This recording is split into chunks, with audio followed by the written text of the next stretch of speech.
இது வந்து முட்டைக்காரம், இது வந்து சமோசா காரம், இது வந்து அப்பளக்காரம். இது எல்லாமே ஜூஸியா இருக்கு, நல்லா இருக்கு பாக்குறதுக்கு. பாக்குறதுக்கு மட்டும் இல்ல, சாப்பிட்றதுக்கும் டேஸ்ட் நல்லா இருந்துச்சு. அப்படி நாங்க கரை சாப்பிட வந்த இடம் தான் வந்து கோல்ட் நைன் ஃபர்னிச்சருக்கு ஆப்போசிட்ல லொகேட் ஆயிருக்கிற ரவி அண்ணா கரண்ட் ஸ்டால். இவங்க கடை 21 வருஷமா இதே இடத்துல வந்து சக்சஸ்ஃபுல்லா ரன் ஆயிட்டு இருக்கு. காரணம் என்ன அப்படின்னு தெரியுமா? நாங்க வீடியோ எடுக்கிறப்ப தான் தெரிஞ்சது அவரோட வேகம் தாங்க. இந்த வீடியோ வேணா எடிட்டடா இருக்கலாம், ஆனா நாங்க வீடியோ எடுக்கிறப்ப, அந்த கரம் வீடியோ எடுக்கிறப்ப வந்து அவரோட வேகத்துக்கு என்னால ஃபாலோ பண்ணவே முடியல. அவ்வளவு வேகமா வந்து கரம் போட்டுட்டு இருந்தாரு. எல்லட செட்டு அப்பளக்காரம் முட்டைக்காரம்ட்டு எல்லாமே டேஸ்ட் பண்ணி பார்த்தோம். டேஸ்ட் எப்படி இருந்துச்சுன்னா, என் ஃப்ரெண்டு திருடி சாப்பிட்றோம் பாத்தீங்களா, அந்த அளவுக்கு டேஸ்ட் சூப்பராகவே இருந்தது. இது வந்து சமோசா காரம், சமோசால வந்து பொரி போட்டது நல்லா இருக்கு.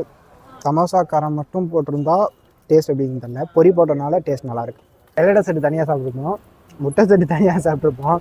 எல்லடை முட்டை செட்டு ஒரு லேயர், எல்லடை முட்டை ஒரு லேயரு, அதுக்கப்புறம் ஆனியன் அந்த ஸ்டஃப் சட்னி தான் வச்சு ஒரு ஸ்டஃப் எல்லடை முட்டை செட்டு.